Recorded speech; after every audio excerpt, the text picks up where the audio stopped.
Ramadan. It is considered as the second holiest month after the month of Ramadan, the day of Ashura. To Shia Muslims, it is a part of Mawlid. The Mawlid is for Izid ibn Ali, who was the grandson of Prophet Muhammad and their third imam. As for Shia Muslims, he was martyred with his family and followed by the Battle of Karbala. To Sunni Muslims, it is a part of fast. As for it is in the hadith that Musa and his people has a victory over the Egyptian Pharaoh. Many Muslims observe fast during these days. They also mourn the death of Usayd ibn Ali by forming its chain and beating themselves, which is known as the Takbir. Muharram is not only celebrated in India but among many countries all over the world. Let me conclude my words by wishing you all a blessed Islam Eid. Happy Muharram and you have a good day.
കുറുത്തൊരു പേര് മുഹമ്മദരേ ജിന്നും ജമൽ ജിബാലും പറവകളൊക്കെ കടച്ചവരേ അഹദേ ജന്നാത്തുൽ ഫിർദൗസിൽ കോർത്തു കുറുത്തൊരു പേര് മുഹമ്മദരേ ഖുദ്സിന്റെ മിനാരമിലൂടെ മാനമിലേറി പറന്നവരേ മിറാജിൽ മന്നാനൊത്തു മുനാജ നടത്തിയതും അജബേ ഖുദ്സിന്റെ മിനാരമിലൂടെ മാനമിലേറി പറന്നവരേ മിറാജിൽ മന്നാനൊത്തു മുനാജ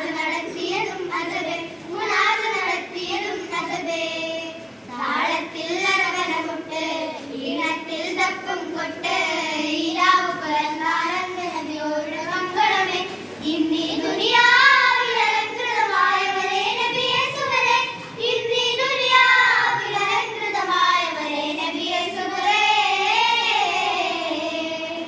മദീനയിലുണ്ടൊരു മുല്ല പരിപാവനമായോരസൽ മുല്ല പരിശോഭിതനാ